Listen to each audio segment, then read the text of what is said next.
네, 이번 비디오에서는 EBI에서 운영하고 있는 캠블 데이터베이스에 대해서 소개시켜 드리겠습니다. 캠블 데이터베이스는 유러피안 바이오인포메스틱스 인스티튜트에서 운영하는 데이터베이스로 신약 탐색을 위해서 공개되어 있는 데이터베이스입니다. 주로 이제 과학 문헌하고요. 그 다음에 대형 제약회사에서 기탁한 데이터, 그리고 공개 데이터베이스인 뭐 포캠이나 바인딩 DB, 그 위에 이제 어세이 데이터들, 특허 또는 활성 데이터, 그 다음에 독성 관련된 데이터, 드럭매틱스나 FDA, 톡스21 이런 데이터들 하고요. 임상 데이터까지 총 망라되어 있고요. FDA 승인 약물뿐만 아니라 30년간의 합성 및 테스트된 화합물까지 포함하고 있습니다. 주로 과학 문헌에서 추출한 주로 이제 매드캠 관련된 논문에서부터 추출하는데, 거기서 이제 화합물과 그 관련된 활성값, 그 다음에 어세이 데이터를 따로따로 분류를 해가지고요. 화학 분자들은 그 분자에 대해서 표준화, 그 다음에 해당되는 개별 분자로 한 다음에 물성 계산하는 과정까지 진행하고요. 활성 데이터 같은 경우는 활성 데이터를 따로 분류해서 큐레이션하고, 그 다음에 이상치들을 표시하고 뭐 이런 과정까지 진행을 합니다. 그 어세이 데이터로부터 타겟들을 또 따로따로 분류해서요, 그 타겟들을 등록하고 분류하는 그런 과정까지 진행을 한 것이 이 캠블 데이터베이스의 특징이라고 할 수 있습니다. 그래서 캠블 데이터베이스는요, 화합물과 활성가, 그 다음에 어세이, 그 다음에 타겟에 대한 내용으로 구성이 되어 있고요. 주로 특정 화합물에 대한 조사를 해본다든지, 특정 표적에 대한 조사를 해본다든지, 이런 관점으로 접근을 많이 하게 됩니다. 처음에 이제 사이트에 보면 맨 위에 이제 창이 하나 떠 있는데요. 이 창에다가 주로 키워드를 넣게 됩니다. 화합물의 이름이라든지, 그다음 뭐 도큐먼트, 그다음에 어세이 이름 또는 이제 타겟 이름을 직접 넣어서 해볼 수도 있고요. 그다음에 여기서 이제 어드밴스 서치를 하게 되면 이제 화학 구조나 바이올로지컬 시퀀스로 검색을 할 수 있도록 그런 기능들이 들어가 있습니다. 자, 그럼 한번 진행을 해보겠습니다. 여기서 이제 타겟명을 하나 넣어가지고요, 이렇게 진행을 해볼 수 있는데요. 저희가 이제 CCR5라는 걸로 이제 타겟으로 검색을 해볼 텐데, 이렇게 키워드를 넣으면 도큐멘트, 컴파운드, 타겟 이렇게 리스트가 보여집니다. 그래서 여기서 이제 타겟이면 타겟 거를 이제 선택을 해서 들어가시면 되죠.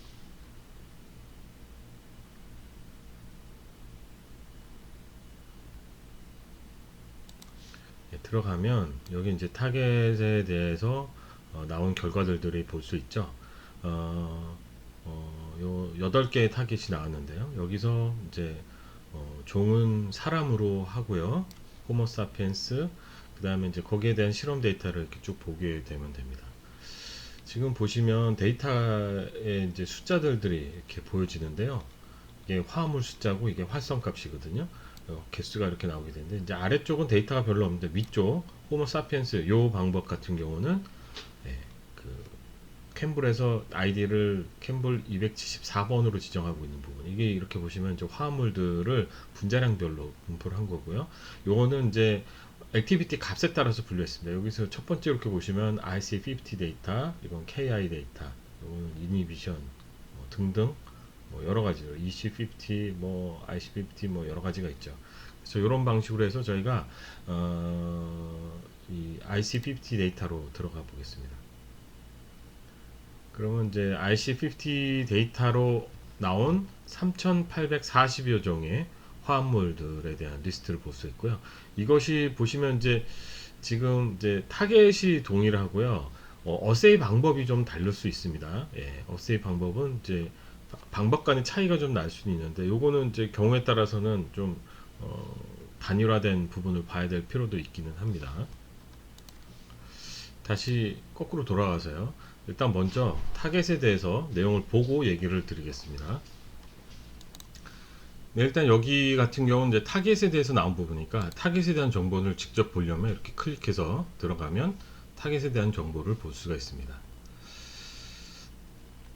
자, 케머카인 리센터 타입 5라는 거고요. 요거는 원래 이제 백혈구 표면에 있는 단백질로 그 에이즈의 원인이 되는 HIV 바이러스의 수용체로 알려져 있습니다. 그래서 이 CCR5를 수용체를 통해서 HIV 바이러스가 이제 T세포로 들어가게 되는데 여기를 이제 이니비터로 막게 되면 예, 이 HIV 치료제가 될 수 있겠죠. 예, 예, 그런 부분들을 이제 설명을 하고 있고 뭐 타겟에 대해서 클래시피케이션 돼 있는 부분 이제 참고로 보시면 됩니다. 여기 보면 그 타겟에 대한 이제 케미칼들이 나오는데요. 드럭하고 클리니컬 캔디데이트 지금 임상 시험을 하고 있는 거.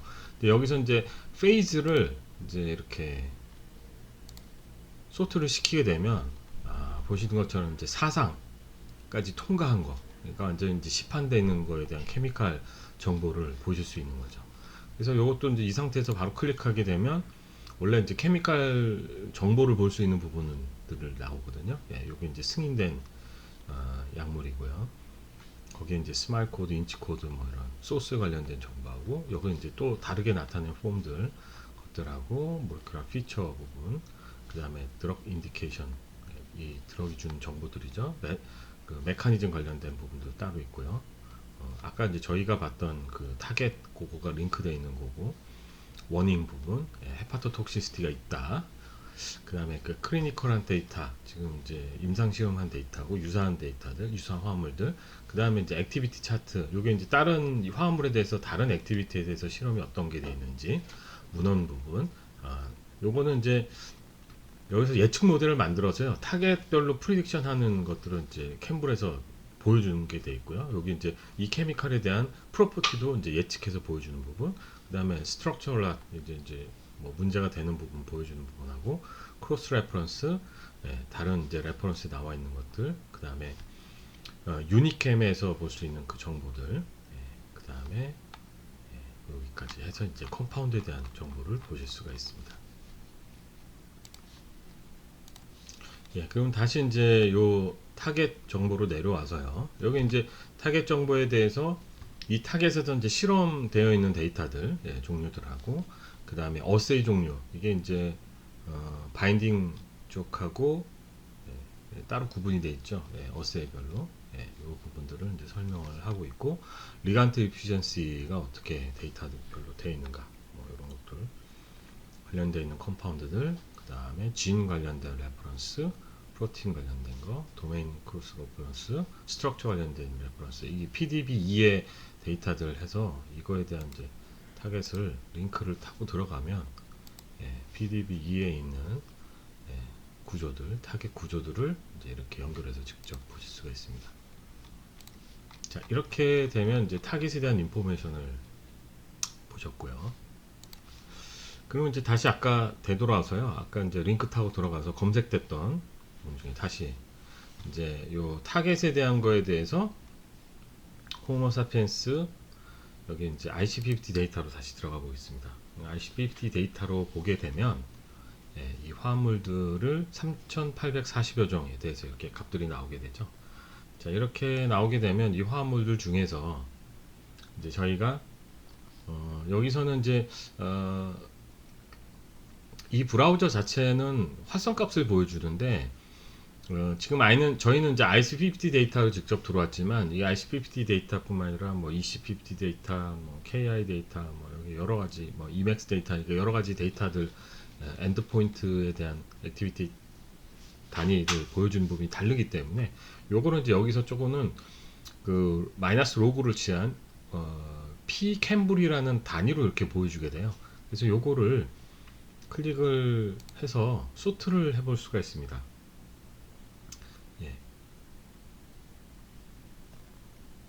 이렇게 하게 되면 이제 한번 누르면 작은 값으로 소트고 이제 큰 값이죠. 이제 큰 값으로 하게 되면 이제 마이너스를 로그로 취했으니까 이 값이 클수록 이제 이니비션을 잘한다는 얘기죠. 그 잘한다는 화합물들을 이렇게 순서대로 이렇게 보실 수가 있는 거죠. 그래서 여기를 한 하나, 둘, 셋, 네 개 정도 이렇게 클릭을 하겠습니다. 근데 여기 보시면 같은 화합물에 대해서 데이터가 다른 거예요. 그러니까 요거는 별로 의미가 없을 것 같고요. 요것도 지금 같죠. 제가 보기에는 한 요 정도 요렇게 하게 되면 네 종류에 대한 화합물에 대해서 보여주게 됩니다. 자, 이런 상태에서 이 중간에 있는 브라우즈 컴파운드를 클릭을 하게 되죠.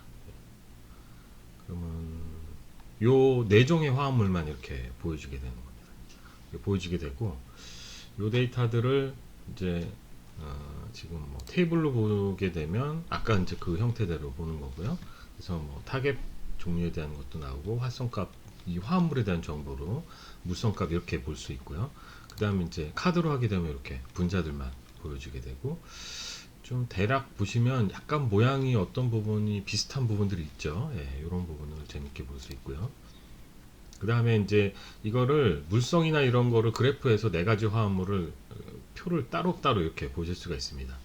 사실 이제 제일 여기서 흥미있는 것은요, 여기 흰맵이라고 하는 부분인데요. 흰맵을 클릭하면 이 네 가지 화합물이 다른 타겟 어세이 테스트한 데이터에 대해서 활성이 어떻게 되느냐라는 거를 색깔로 표시를 하게 됩니다. 여기 보시면 아래 P 캠블 밸류 에버리지라고 되어 있는데, 이제 아까 보신 것처럼 마이너스 로그를 취한 값이기 때문에 이 짙은 색으로 갈수록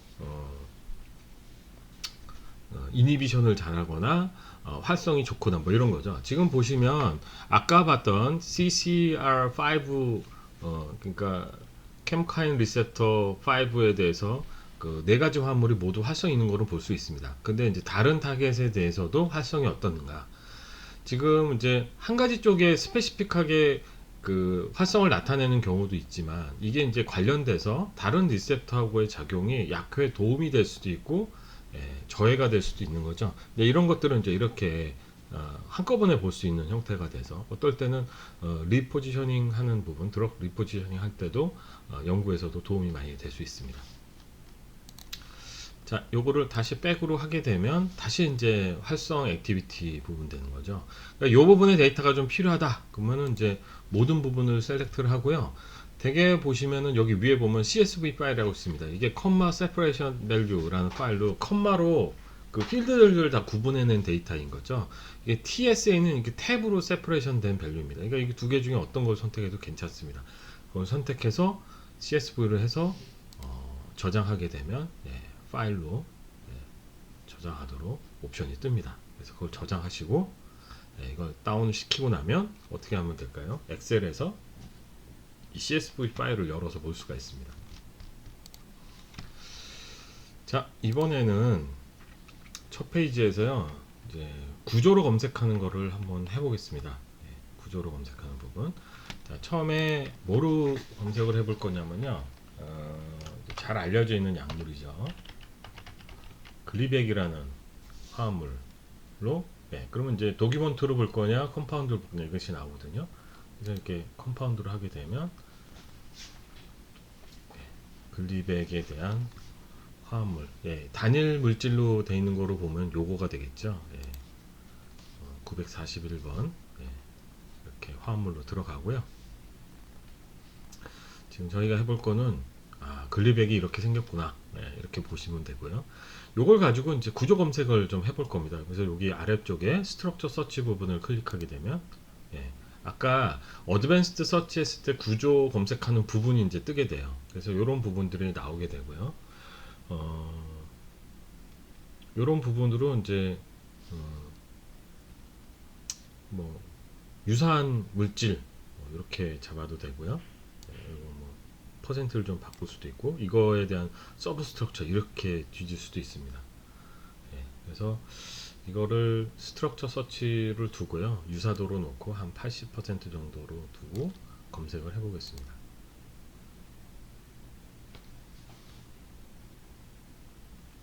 그러면 조금 시간이 걸립니다. 검색이 되고 나면 지금 보시는 것처럼 이렇게 테이블로 보실 수도 있겠죠. 18종의 화합물들이 나오게 되고요. 자, 이 18개의 화합물에 대해서 좀 작업을 좀 해보겠습니다.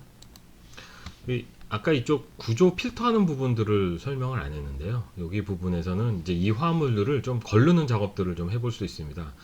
그 여러분들이 잘 아시는 룰 오브 5 리핀스키 룰에 따라서 리핀스키 룰에 한 개도 걸리지 않는 그런 화합물들로 이렇게 선택을 하시면 18개 중에 이제 6개가 드럭 라이크니스, 경구투에 문제없는 물성으로 이렇게 구분을 할 수 있습니다.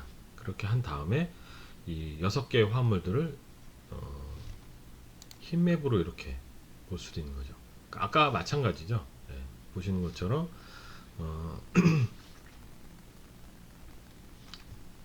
그 어떤 이 케미칼, 아까 이제 941번이 그 글리백인데요. 글리백의 실험 데이터들이 여러 개의 작용을 할 수 있습니다.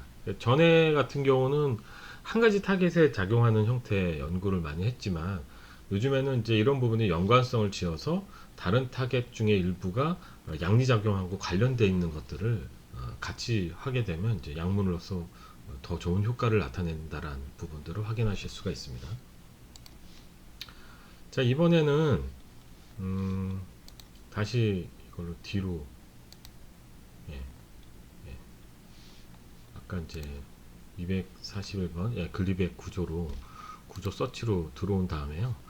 이번에는 이제 뭐를 좀 해볼 거냐면, 옆에 있는 장가지들을 좀 지우겠습니다. 이런 식으로. 예.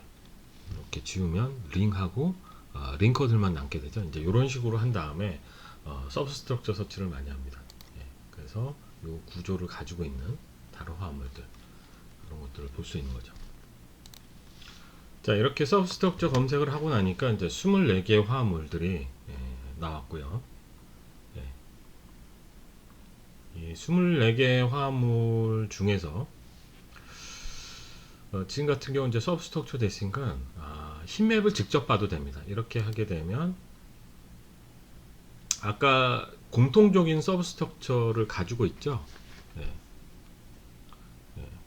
그런 화합물들이 어느 것에, 어느 화합물에 대해, 어느 타겟에 대해서 주로 작용을 하고 있는가, 이런 것들도 볼 수 있습니다. 그러면 이제 공통 골격 구조가 어디 공통적으로 이제 작용하는 타겟이 있는 거죠. 이런 부분들을 흰맵을 통해서 확인해 볼 수 있고, 이걸 통해서 이제 타겟에 대한 연구, 이런 것들도 이어나갈 수가 있습니다. 자, 캠블에 대한 소개는 여기까지 하겠습니다. 감사합니다.